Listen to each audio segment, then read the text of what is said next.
Bueno, pues muy buenas tardes, muy buenas tardes a todas las personas que nos acompañan hoy, tanto en la sala como los que nos acompañarán a través del canal del Musa. Es un placer para mí estar hoy, esta tarde, aquí en Bogotá, impartiendo esta charla, que me hace una especial ilusión compartir con ustedes aquí en Bogotá. Sí me gustaría comentar que mi tesis doctoral, realizada ya hace unos cuantos años, defendida en 1997, pues trataba de la temática de la aparición del fenómeno de la metalurgia en el ámbito del noroeste de la península ibérica. Y bueno, pues desde entonces me he venido dedicando a diversos aspectos, a diversos campos, algunos de ellos relacionados también con la temática del metal, pero quizás no tanto referidos a aspectos pues más vinculados con la tipología o las formas del metal, o aspectos más relacionados con la temática arqueométrica, que sería, digamos, una de las vías de trabajo, sino realmente con aspectos más señaladamente relacionados con la temática de la simbología del oro, desde diversos puntos de vista. Y es esta temática la que elegí compartir con ustedes porque precisamente pues me encuentro realizando esta estancia de investigación en Colombia sobre la temática del arte rupestre, por invitación del grupo GIPRI, a quien agradezco una vez más su invitación para poder pues disfrutar de esta experiencia. Y precisamente pues llevo un mes en Colombia viendo y conociendo muchos sitios, museos y gente, y me parecía muy interesante compartir esta conferencia porque a medida que voy conociendo el país, pues voy encontrando también muchos puntos tangenciales de contacto entre temas de los que hoy voy a hablar por la tarde y temas que están presentes aquí en Colombia. Y por eso, bueno, pues me gustaría hacer esta presentación para también después con ustedes ver si realmente hay algún punto que encontremos en común, o preguntarnos un poco el porqué, ¿no?, de estas tangencialidades. Bueno, voy a empezar un poco por el principio presentando el ámbito del noroeste. El noroeste de la península ibérica es una zona montañosa, un territorio y un paisaje bastante fragmentado por la existencia de montañas, y que ha sido conocido desde la antigüedad por su gran potencial en cuanto a la riqueza minera, que bueno, pues no pasó desapercibida para las múltiples sociedades y comunidades que habitaron este territorio. Y como muestra de ello, pues tenemos aquí un ejemplo de un paisaje que realmente es un paisaje resultado de una intensísima actividad minera de búsqueda de oro de época romana, el lugar de las Médulas, en la provincia de León, donde nos encontramos este paisaje fantasmagórico minero generado por los intensos trabajos que se realizaron siguiendo la técnica que los romanos conocían como el ruina montium, desmontando grandes cantidades de terreno para después lavar esos sedimentos y recuperar entre estas tierras pues gran cantidad de oro, ¿no? Es uno de los ejemplos, digamos, paradigmáticos que muestran esa riqueza minera del noroeste que podemos ver desde otros puntos de vista. Desde el punto de vista de la introducción de la metalurgia y en relación a la aparición de este fenómeno en el ámbito euroasiático, el noroeste de la península ibérica no es una de las zonas donde la metalurgia apareció con una mayor antigüedad. Conocemos un foco de introducción de la metalurgia más antiguo en el ámbito del sureste peninsular, donde nos encontraríamos la práctica de la metalurgia ya en el quinto milenio antes de Cristo, y solemos considerar que en el ámbito del noroeste pues esa introducción se hace un poquito más tarde, en torno a mediados del cuarto milenio. Me gustaría destacarles que es curioso que, aunque tenemos evidencias materiales, arqueológicas, de la práctica de esa metalurgia en el tercer milenio antes de Cristo, los datos que nos refrendan que posiblemente esa actividad se practicó con una antigüedad mayor no proceden de evidencias estrictamente materiales, sino de las evidencias de paleocontaminación atmosférica que se depositan en los sedimentos de las brañas de algunas de las sierras del norte de la península ibérica. Y ahí es donde encontramos esa evidencia de acumulación de metales pesados que podemos interpretar como resultado de prácticas de reducción minera que emiten a la atmósfera pues estos elementos que posteriormente con la lluvia pues se depositan en estos fantásticos archivos que nos permiten conocer un poco también la historia del ambiente, ¿no? Bueno, pues ahí en el ámbito del noroeste peninsular tenemos, como decía, importantes recursos mineros. Algunos de ellos fueron utilizados con gran antigüedad, como por ejemplo las evidencias de minería que tenemos en el área de Asturias o en la provincia de León, donde conocemos minas de cobre como el Milagro o el Aramu, que fueron explotadas en cronologías del tercer milenio antes de Cristo y que han sido pues, muy bien estudiadas e incluso recientemente han sido objeto de una publicación muy interesante por parte de Miguel Ángel de Blas Cortina, que es el principal investigador que estudia estas evidencias. Bueno, esta primera producción metalúrgica que tenemos es una aparición de cobre, de objetos de cobre y de oro. En el caso de la metalurgia de cobre, aparece una panoplia de objetos muy limitada y que aparece además fundamentalmente con un carácter más social que funcional, dado que no son objetos que se usen en la vida cotidiana. Las personas seguían utilizando herramientas fabricadas en otros materiales como la piedra, pero sí va a aparecer como un indicador claro del desarrollo de la desigualdad social en este momento de la prehistoria. No solamente ese desarrollo de la desigualdad social, sino también el acompañamiento de fenómenos cada vez que van atendiendo a marcar la identidad individual frente a otro tipo de identidades de carácter más colectivo, ¿no? Y más antiguas. Realmente estos objetos, algunos de ellos se convierten en auténticos emblemas de poder que acompañan sobre todo a algunas figuras destacadas de estas comunidades en sus enterramientos o que localizamos o identificamos, digamos, de manera aislada o carente de contexto, pero en todo caso, como digo, que nos indican esta idea de la complejificación social de la cual el metal es un elemento claramente marcador. Este hecho de que sean emblemas de poder también explica por qué aparecen representados en el arte rupestre algunos de estos elementos, de los cuales pues, podemos ver algún ejemplo. Aquí vemos, por ejemplo, el petrolifo de Pedralonga en Santa Olalla, en Dumbría, en Galicia, donde vemos la representación de una alabarda enmangada. Solo por dar el dato, alabardas arqueológicas hemos recuperado en el ámbito del noroeste muy poquitas, quizás 2, 3, mientras que tenemos muchas representadas en el arte rupestre, ¿no? Eso nos está diciendo la importancia de ese símbolo, ¿no? Para esas comunidades. En este caso representada de forma activa, ¿no? Como si fuera una procesión de armas. En este otro caso, lo que tenemos es la representación de puñales de cobre, que también acompañan estos enterramientos, pero si se fijan, en este caso están representados como si fuera una acumulación de metal, con un carácter más pasivo, no tanto de procesión de armas, sino que parece que están representando pues, una acumulación de esos objetos bueno, pues, colocados así un poco como se colocan los pescados también en Galicia cuando se venden en el mercado, ¿no? en distintas posturas. Bueno, tenemos además objetos de oro. Hay una primera producción muy importante de objetos de oro, alguno por ahí suelto también realizado en plata.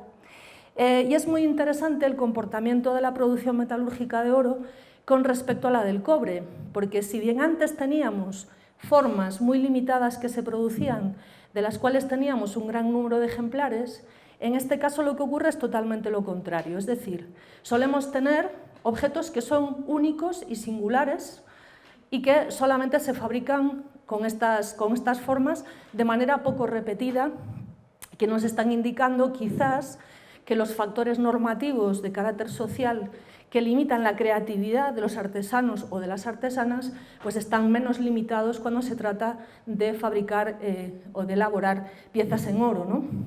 Aquí tenemos un ejemplo extraordinario de un conjunto de orfebrería de la Edad del Bronce, con una datación todavía algo incierta, en torno al 1500-1000 a.C., que es el peine o peineta del llamado Depósito Tesoro das Ilgadas, en Caldas de Reis, y que recrea en oro pues, la figura de un peine, de los que no tenemos referentes arqueológicos producidos en materiales perecederos, pero está claro que esta representación de oro pues, recrea objetos fabricados en otro tipo de materiales. Un objeto único y singular en toda la prehistoria europea. Esto nos lleva también al hecho de que son muy abundantes en el noroeste las deposiciones masivas de metal. Esas deposiciones o ocultaciones en el territorio pueden ser bien ocultaciones realizadas en tierra, ocultaciones realizadas en grietas de rocas o incluso ocultaciones en el fondo de los ríos o de las lagunas, por ejemplo, ¿no? Además es muy significativo que cada uno de estos lugares recibe distintos tipos de objetos. Por ejemplo, es frecuente la acumulación de hachas enterradas. Tenemos depósitos muy masivos, como de 170 hachas enterrados debajo de la tierra y tapados con una piedra, por ejemplo. O, por ejemplo, tenemos que el 50% de las espadas de la Edad del Bronce de la península ibérica procede del lecho de los ríos, ¿vale? Las espadas, pues hay una tendencia a que aparezcan como sacrificios o como ofrendas en el fondo de los lechos de los ríos.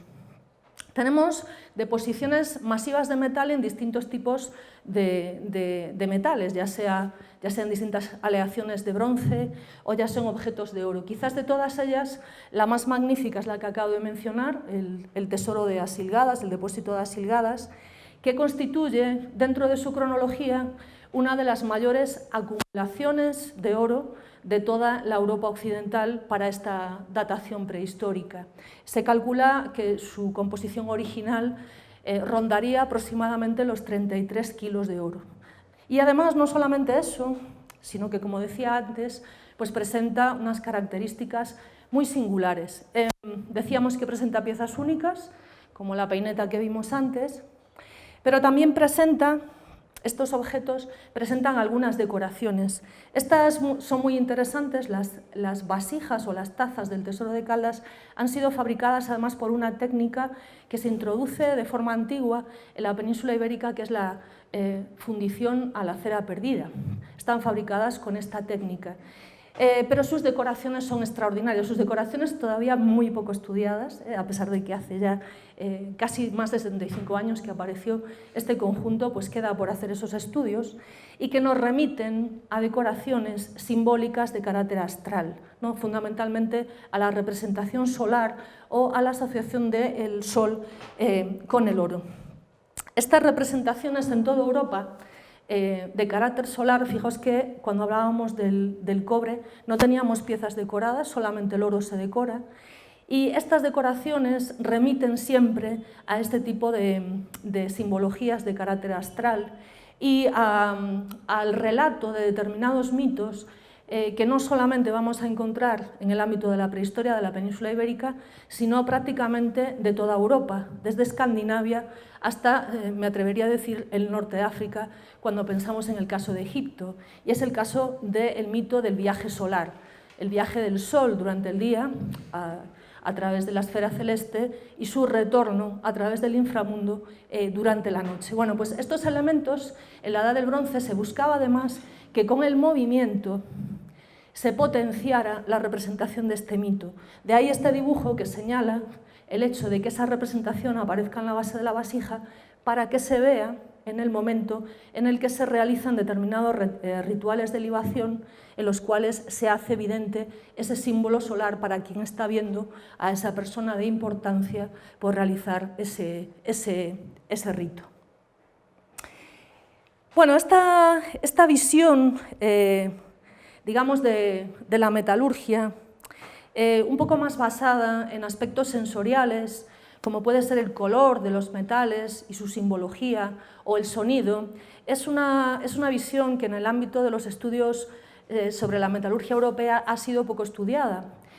Ofrezco por contraste la tradición académica en el ámbito de Latinoamérica, pues por ejemplo, ha trabajado mucho ese aspecto, ¿no? Pongo aquí como ejemplo el magnífico trabajo de Dorothy Hosler sobre la metalurgia mexicana, la cual pues precisamente valora toda una serie de aspectos en relación a la simbología de los metales a través de esos elementos sensoriales, como pueden ser el color o como puede ser su sonido, ¿no?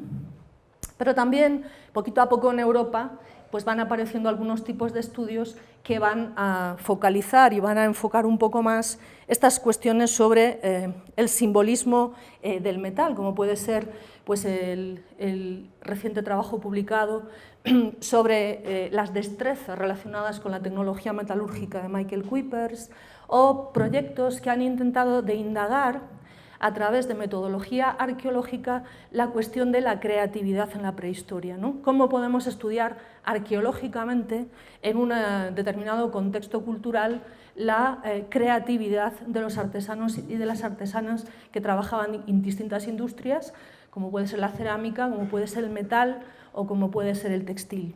Libros, todos ellos muy interesantes por la perspectiva que ofrecen.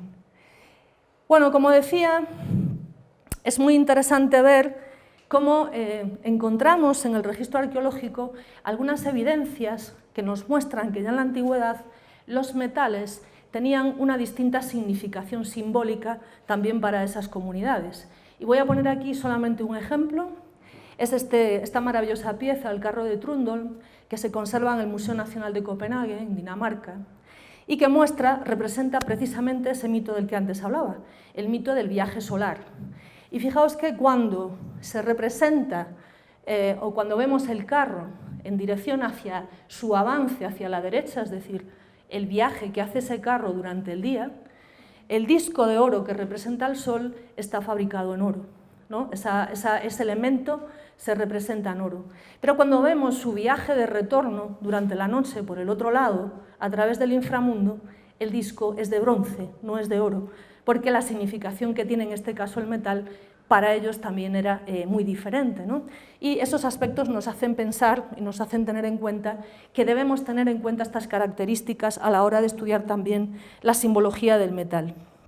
Si nos remontamos un poquito más atrás y pensamos en la propia significación y simbología de los minerales, también podemos encontrar aspectos muy interesantes dentro de las mentalidades de las sociedades preindustriales, ¿no? Para todos nosotros el metal es un elemento inerte, un elemento carente de vida, porque nuestra mentalidad, bueno, pues dentro de nuestro contexto actual, pues tiene una determinada forma de ver las cosas. Pero sabemos que hasta no hace mucho esas mentalidades preindustriales concebían los metales y los minerales en el interior de las minas de otra manera. Por ejemplo, Plinio el Viejo escribía que las minas de galena en España renacían al cabo de cierto tiempo. ¿Vale? Consideraba como que se criaban, como que se formaban en el interior de esas minas a lo largo del tiempo. Y, por ejemplo, podemos ver en este tratado, que es un tratado del siglo XVI, del Münster, donde se nos habla de la naturaleza embrionaria de los minerales en el interior de las minas. Es decir, se pensaba que los minerales se desarrollaban en el interior de las minas y que iban transmutando sus propiedades en relación con los astros a lo largo del tiempo, hasta tal punto que podrían llegar a convertirse minerales pues, poco nobles, ¿no? Como puede ser el plomo, por ejemplo, pues podría llegar a transmutar su esencia hasta convertirse en oro. Y todo eso, que fue tratado por investigadores pues, mundialmente reconocidos como Mircea Eliade, por ejemplo, en su obra Herreros y alquimistas, pues nos lleva a los principios de la alquimia, ¿no? La alquimia, dentro de los precedentes de la química moderna, o lo que hoy entendemos como la química moderna, en realidad siempre nos dijeron que la gente quería convertir cosas en oro. Pero en realidad no es eso, en realidad es que pensaban que toda la materia podría llegar, por determinados procesos, a sublimarse en la materia más perfecta, que era el oro. Por lo tanto, la alquimia lo único que intentaba era acelerar ese proceso, hacer ese proceso más rápido, ¿no? Y para eso pues, encontramos fórmulas como estas que veis aquí. ¿no? Distintas fórmulas en las que se aplicaban distintos elementos, vinagre y otros ácidos, para intentar que ese proceso convirtiese materias poco nobles en oro, ¿no? Esa historia de la sublimación y de la perfección, no solo de la materia, sino también incluso de la esencia humana, ¿no? Porque la alquimia es toda una mística relacionada con la búsqueda de la piedra filosofal, como todos sabemos. Bueno, en Galicia, y ahora me voy a mi tierra, ¿no? En Galicia, esa mentalidad preindustrial llevó a que nuestro territorio esté lleno de relatos que vinculan el oro con el paisaje, que señalan que ese paisaje está topográficamente marcado por la simbología del oro, que pues se cuenta como miles de leyendas en las que ese oro está enterrado en distintos puntos del territorio. Tenemos aquí el caso de Penedo Gordo, un sitio con arte rupestre, tiene pintura, pero también muy posiblemente en algún momento fue utilizado, porque es cuarcita, para una explotación pues muy poco rentable de oro. Pero lo interesante es que la leyenda cuenta, nos habla de que este lugar es un lugar encantado, un lugar que tiene un encanto, tiene un tesoro escondido. Ese tesoro se encuentra debajo de esa peña. Y esa peña, pues la leyenda cuenta que tiene un tesoro debajo, porque un ser imaginario, un ser de la mitología, que conocemos con el nombre de Moura, esa Moura traía esta roca en la cabeza, mientras que con otra mano venía cargando otros instrumentos, venía cargando un yugo de oro y venía hilando al mismo tiempo, ¿no? Las Mouras son grandes hilanderas, solo que hilan hilos de oro. Bueno, esa hilandera, esa Moura, depositó los objetos en el suelo porque se encontraba cansada y encima colocó esa gran peña, y de ahí que la gente del pueblo pues, nos venía a visitar porque consideraba que aunque sí, nosotros decíamos que estábamos estudiando el arte rupestre, en realidad lo que estábamos haciendo era buscar los tesouros que la Moura había dejado escondidos debajo de esta piedra, ¿no? Bueno, los tesoros se vinculan a estos seres mitológicos, los encantos se vinculan a estos tesoros mitológicos y pueden ser objetos de diverso tipo. Se parecen muy poco a los que hemos visto anteriormente, ¿no? a los del oro, digamos, arqueológico. En realidad, los objetos de oro que tienen estos personajes míticos suelen ser objetos de la vida cotidiana: yugos, carros, utensilios, juegos de bolos. En algunas ocasiones tienen figuras de animales, un carnero de oro, una cabra de oro, y en otras ocasiones incluso se habla en las leyendas de la presencia de niños de oro o personas de oro. Es muy interesante porque nos vincula además a todo el mundo del inframundo. En Galicia diferenciamos dos tipos de figuras mitológicas. Por un lado estarían los mouros. Los mouros no tienen nada que ver con los moros históricos, ¿no? Los mouros son seres mitológicos que, según las leyendas, viven debajo de la tierra y pues realizan actividades propias del campesinado. Crían cerdos, pues crían gallinas, se dedican a hacer sus tareas, solo que viven en ese inframundo, viven debajo de la tierra. Por eso en determinados lugares, determinadas cavidades, grietas, lugares señalados en el paisaje, se dicen que son lugares por los que esos mouros salen del inframundo al mundo real e interaccionan con los seres humanos. Son esos mouros fundamentalmente los que guardan oro. Por otro lado tenemos la figura de la moura. La moura es una figura más compleja, hay diversos estudios que no me daré tiempo a comentar acerca del origen de este mito, pero se aproxima más a algo que entenderíamos o que quizás ustedes entiendan mejor como una especie de hada o de espíritu, que vive normalmente en el interior de las rocas o en el interior de los manantiales.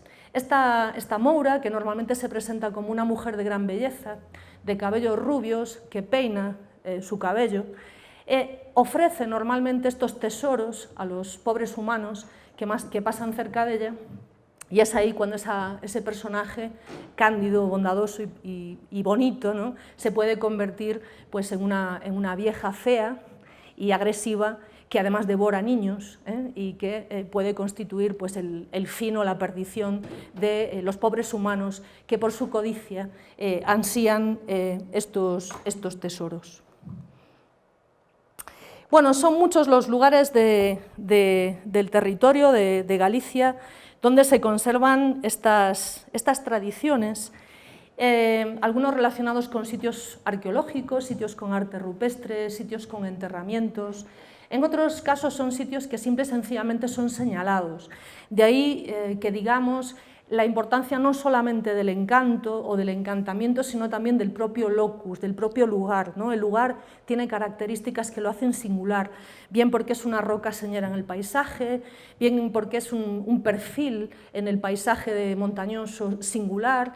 Bueno, esos sitios son los sitios destacados a los que se fijan esos relatos de carácter legendario y que además son muy prolíficos en cuanto a la toponimia, ¿no? Es decir, hay lugares, por ejemplo, en la zona en la que nosotros trabajamos, en el interior de la provincia de Ourense y en el norte de Portugal, pues hay territorios donde cada piedra, cada roca, cada lugar tiene su nombre, ¿no? Y es conocido así sobre todo por las sociedades pues, ganaderas y campesinas, que son las que los pastores sobre todo, ¿no? Son los que más nos informan de los nombres de esos lugares.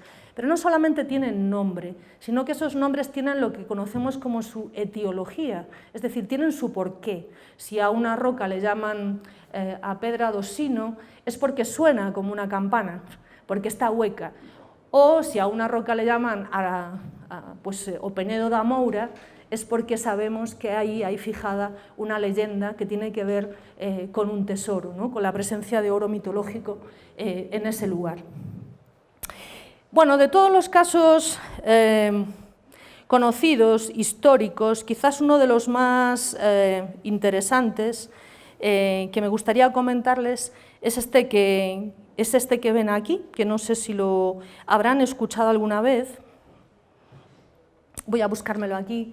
Es el caso de un pleito judicial conservado en el archivo de Simancas del año 1609, que tiene que ver con la vida del licenciado Vázquez de Orjás y que además nos va a conectar en este momento a Galicia con América. ¿Por qué? El licenciado Vázquez de Orjás se crió en América y lo que nos cuenta este litigio es que aquí conoció que había túmulos, que había enterramientos que contenían grandes tesoros de oro. Y por eso cuando regresó a España le pidió al rey una cédula de exclusividad para abrir los túmulos, los enterramientos que se conocían en el ámbito de Galicia, porque así lo que iba a hacer era conseguir los grandes tesoros que los entonces considerados nobles galigrecos habían dejado en el interior de estas estructuras.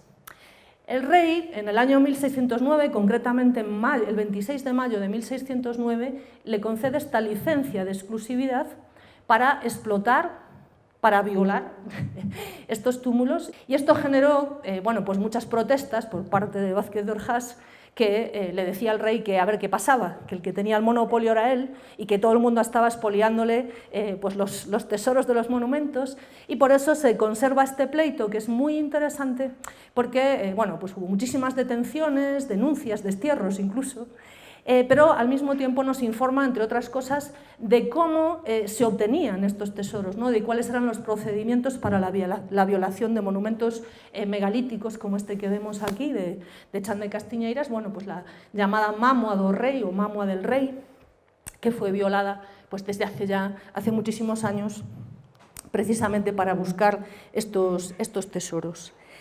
En los distintos territorios, a los tesoros se les llama de distintas formas. Una de las formas más arcaicas de llamar a los tesoros es el nombre de haberes, los haberes. Bueno, decimos muy habitualmente, en las leyendas nos hablan de los haberes, el haber de un mouro o el haber de un rey. También se conocen en otros territorios con el nombre de chalgas o ayalgas. Por eso los chalgueiros o ayalgueiros, por ejemplo en Asturias, eran las personas que se dedicaban sistemáticamente a la búsqueda de tesoros.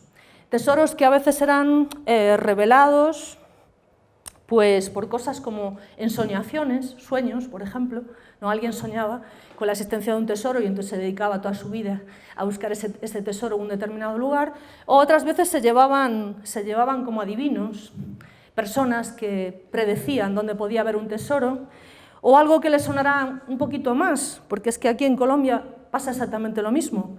utilizaban las llamadas técnicas de radiestesia. Se iban con las varitas, con una varita de avellano, y buscaban con esas varitas dónde se percibían esas vibraciones que los tesoros enterrados pues podrían producir, ¿no? Es muy interesante, a mí me recuerda mucho a toda la historia de las huacas también, ¿no? Es decir, a personas que sistemáticamente pues, se dedicaron en el territorio a buscar estos tesoros y a expoliarlos. Bueno, son historias tremendamente actuales, es decir, y tienen una intensidad todavía muy fuerte, a pesar de los múltiples cambios sociales que ha habido. Bueno, en el ámbito de Galicia, pues en el ámbito del rural, por ejemplo, está siendo pues, prácticamente despoblado, ¿no? Pero aún así, cuando hablamos con las personas en las comunidades, sobre todo cuando hacemos proyectos de carácter arqueológico y les preguntamos por estos testimonios y por estas historias, nos sigue sorprendiendo la intensidad, la fuerza que todavía tienen estas creencias sobre el territorio, ¿no? Y podemos ver, pues podría traer muchos ejemplos que lo evidencian. Pues, por ejemplo, aquí veis que han reventado con dinamita un petrolifo porque la leyenda decía que debajo de esos signos había enterrado un tesoro, ¿no? No en este caso no se han enterrado no se han, digamos, reventado para extraer la piedra o utilizarla, sino simple y sencillamente por la creencia, por la existencia, ¿no? de esos tesoros. De hecho, de la existencia de estos tesoros tenemos evidencias muy antiguas. Antes me decían por aquí que habían hecho el Camino de Santiago. Bueno, pues vinculada con la Catedral de Santiago tenemos un códice, el Códice Calistino, un escrito iluminado del siglo XII, donde ya se nos refiere que después de pasada la tierra de León y los puertos del Monte Irago y Monte Cebrero, se encuentra la tierra de los gallegos. Es rica en oro y plata y en tejidos y pieles silvestres y en otras riquezas y sobre todo en tesoros sarracenos. Está haciendo alusión a los mouros, ¿vale? Lo está, digamos, de alguna manera confundiendo, pero en todo caso está haciendo alusión a esas leyendas referidas con la mourindad, referidas a los mouros. Otro ejemplo muy antiguo, el caso del obispo San Martiño de Dumio, que en el siglo VI escribió un libro que se llamaba De Correctione Rusticorum, porque se enfadaba mucho, porque los habitantes del noroeste peninsular incidían y repetían sus prácticas paganas, rindiendo culto a rocas, a cursos de agua y también a los árboles, es decir, a elementos naturales del paisaje, ¿no? Por eso escribe este texto para intentar solicitar que estas prácticas paganas sean abolidas. Pero a nosotros nos sirve de manera muy interesante para tener en mente, como ya en el siglo VI pues tenemos evidencias de esta mentalidad y de estos cultos, ¿no? referidos con el paisaje. Estos cultos, como digo, siguen hoy en día y de hecho algunos fueron cristianizados, es decir, tenían tal intensidad, tal potencia, que la Iglesia tuvo que hacer ahí un ejercicio de cristianización importante y lo vemos en algunos ejemplos donde se nos muestra un auténtico sincretismo entre estas leyendas, digamos, paganas antiguas y los cultos actuales. Es, por ejemplo, un ejemplo del santuario de la Pena Tallada, en gallego es la Pena Tajada o la Roca Tajada, donde cuenta la leyenda que ahí apareció una virgen, ¿no? Bueno, es una historia que cristianiza un lugar que seguramente antiguamente tenía una gran importancia como lugar de culto pagano, y todavía hoy en día se celebra ahí una romería porque la gente va a apoyar la cabeza contra esta roca porque dicen que cura los dolores de cabeza, y cuenta la historia que aunque a la Virgen se la quieren llevar a la pequeña capilla que construyeron al lado, la Virgen no quiere estar en la capilla. La Virgen quiere y siempre retorna con nocturnidad a la roca.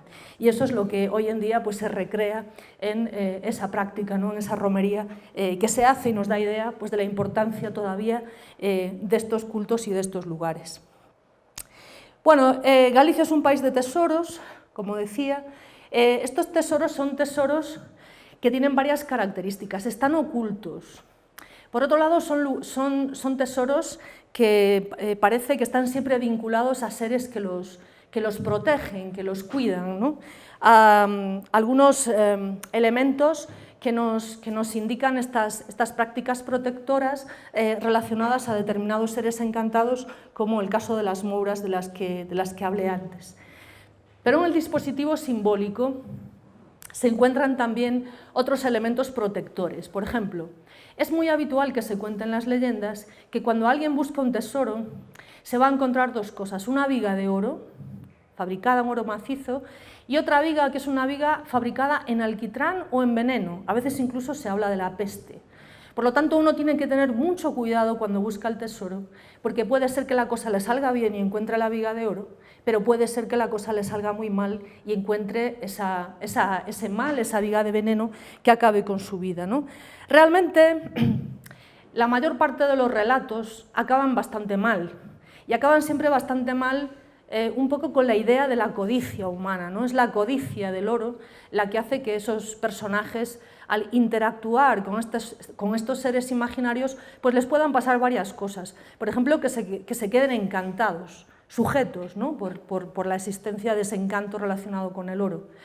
En otras ocasiones el oro se lo llevan para casa, pero cuando regresan a casa el oro se ha convertido en carbón. El oro parecía que era oro, pero cuando llegó a casa ya no lo era tanto, porque posiblemente esa persona hizo algo que no debiese hacer.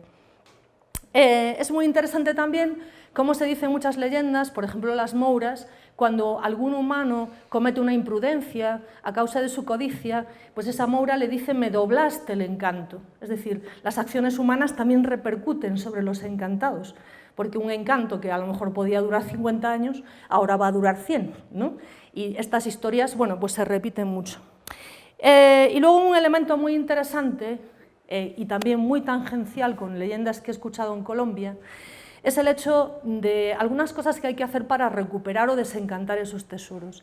La más habitual es la de arrojarles encima algún líquido salino, que puede ser la orina, que puede ser el sudor, que puede ser una prenda de ropa de una persona que esté empapada en su sudor, o bueno, pues, en algún otro tipo de elemento, ¿no? Algunos dicen que este tipo de historias remiten a una especie de bautismos simbólicos, ¿no?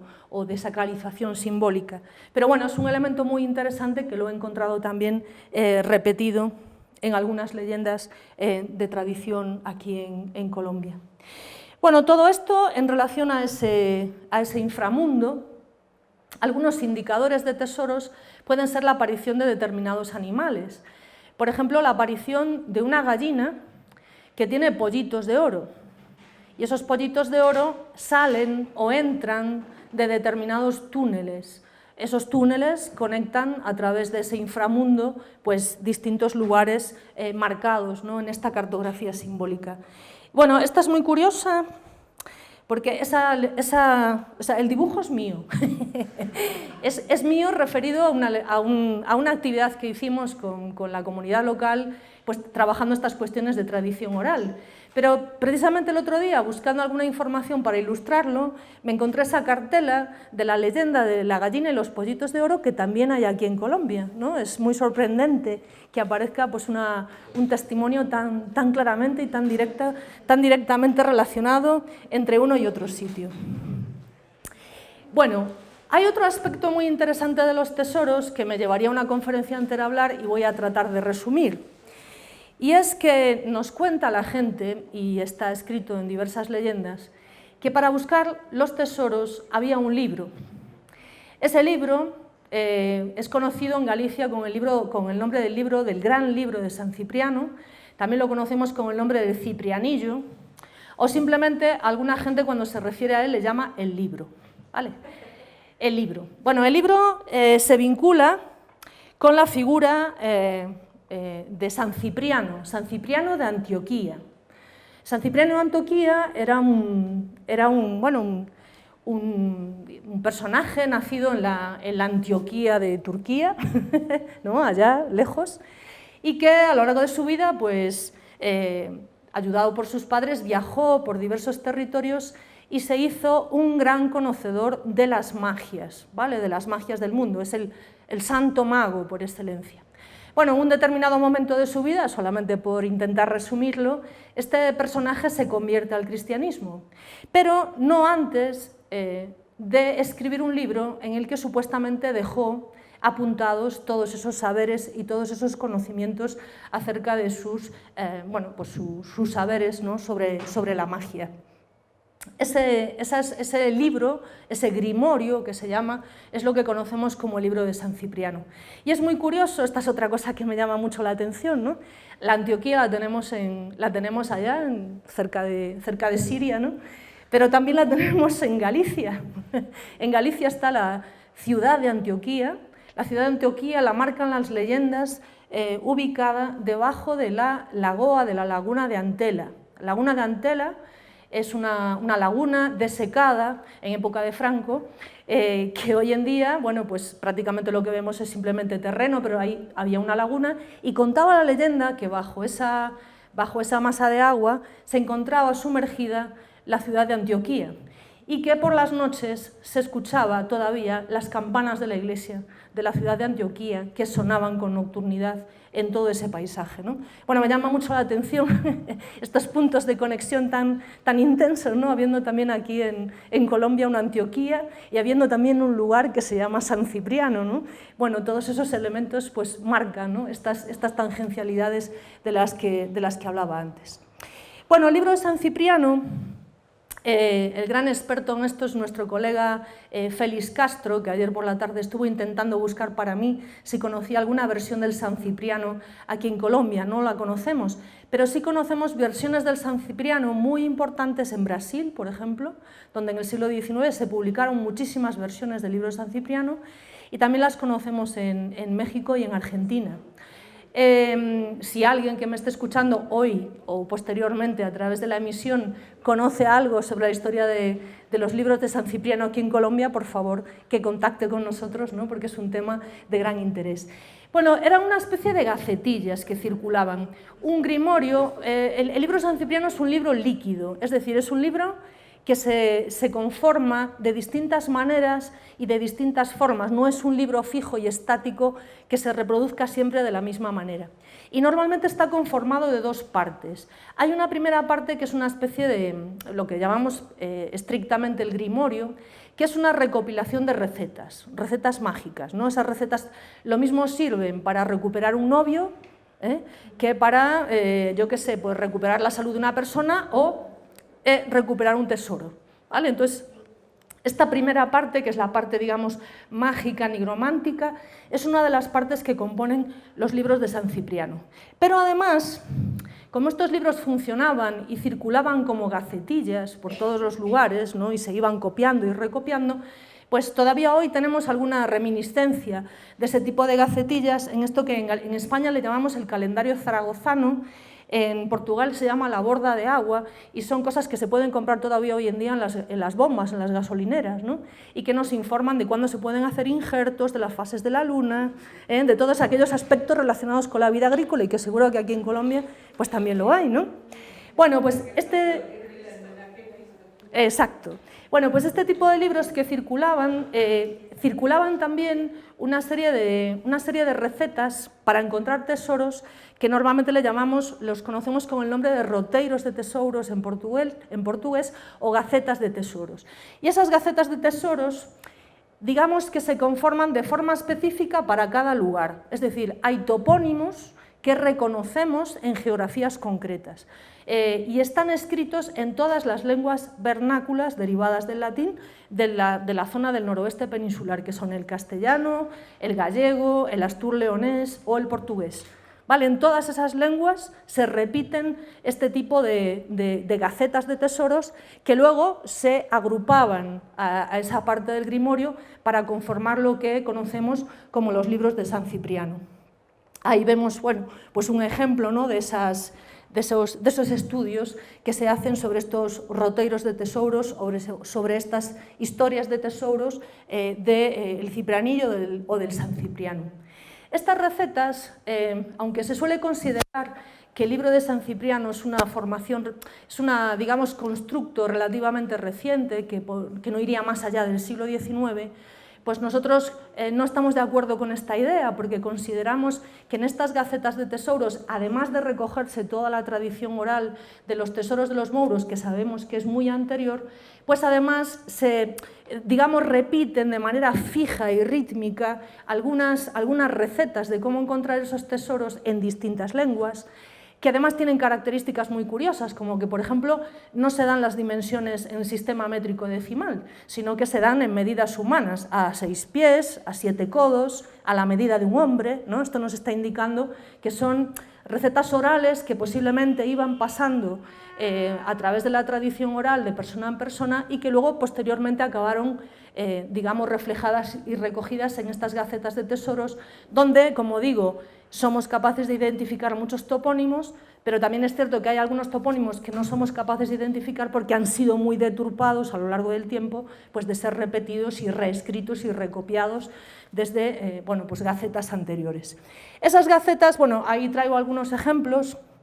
Normalmente referencian, son muy interesantes para nosotras porque nos referencian cómo encontrar una acumulación de metal en el paisaje, ¿no? Y esto es muy interesante también desde el punto de vista de la arqueología. ¿Cómo se da esa referencia? Pues se da en relación a penedos, a piedras, a peñas, ¿no? Sobre todo a elementos marcados en el paisaje, como este que vemos aquí. En otras ocasiones, esas rocas que son significadas, además, tienen signos. Son lugares que tienen arte rupestre. ¿Vale? Aquí vemos un ejemplo de una roca en una pequeña aldea de Portugal, en Aguas Santas, en el área de Vilarreal, donde una señora muy simpática nos decía que en relación a esa piedra que está ahí grabada, pues había la verde un mouro, por ejemplo, por poneros un ejemplo.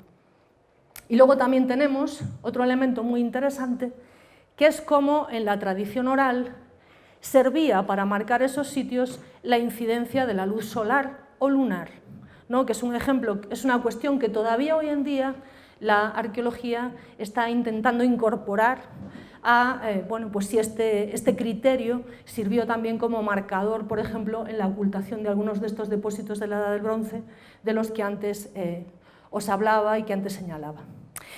Bueno, para nosotros todas estas cuestiones tienen mucho interés y no son simplemente cuestiones de carácter folclorista, que simplemente, digamos, sea una simple curiosidad, ¿no? Ya hace algunos años, con mi compañera y colega portuguesa Lara Bacelar Alves, escribimos un pequeño ensayo titulado Rocas y metales en la prehistoria, más allá de la físico-química, ¿no? Pues intentando buscar la importancia que tiene esta perspectiva del simbolismo en relación al estudio de los metales y la importancia que tienen estas tradiciones orales, estos relatos construidos sobre el territorio y la significación importante que tienen para entender no solamente la historia de las mentalidades, sino también para recuperar alguna información que puede ser muy útil en la interpretación de lugares arqueológicos, ¿no? De hecho, por ejemplo, el propio Richard Bradley escribe este libro sobre la arqueología de los lugares naturales, porque hay lugares que no tienen evidencias arqueológicas claras, pero aún así sabemos que fueron auténticos monumentos salvajes, lugares significados y que fueron objeto de cultos, objetos de rituales, aunque necesitamos, ¿no?, esta visión un poco más allá de la oficialidad para entender cómo podemos abordar con una metodología arqueológica el estudio de estos lugares, ¿no? Y para mí, desde luego, es muy importante aunar esta visión simbólica, esta capa antropológica, al estudio de estos fenómenos. Bueno, y voy acabando ya. Pronunciar la palabra oro en Colombia tiene una significación simbólica absolutamente especial, ¿no? Donde hay todo un museo dedicado al oro. Yo podría decir que una de las causas por las que vine a Colombia fue para conocer este museo y su interior, ¿no?, su materialidad. Pero al mismo tiempo esta materialidad genera un relato, ¿no?, un relato que es importante también en su dimensión simbólica, como yo lo voy entendiendo, para entender, ¿no?, el país. Por ejemplo, aquí en el Museo Nacional, este es el relato, ¿no?, sobre el oro, un brillante amanecer, la metalurgia del oro en el mundo indígena, ¿no? Esta materialidad está escribiendo también un relato, ¿no?, sobre ese pasado y generando también esa idea del eterno mito de El Dorado, ¿no? Un eterno mito que es tan eterno que sigue presente en la vida del día a día, ¿no? Donde podemos ver pues, muchísimas alusiones, muchísimas reminiscencias, muchísimos guiños, ¿no? a ese mito del relato del Dorado en diversos elementos, ¿no? A mí me gusta mucho aquella imagen de los entonces príncipes de Asturias cuando vinieron al Museo del Oro, ¿no? Y que fueron recibidos pues, por este personaje dorado, ¿no? Bueno, pues esta visión simbólica, ¿no? de la importancia que tiene el oro también en la constitución del presente, pues resulta un elemento de primer orden. A mí solo me gustaría finalizar pues, apuntando unos ciertos elementos tangenciales que quizás puedan abrir un poquito la discusión o el debate o que puedan servir en un futuro pues, para abarcar, ¿por qué no?, una propuesta, ¿no?, una vía de investigación.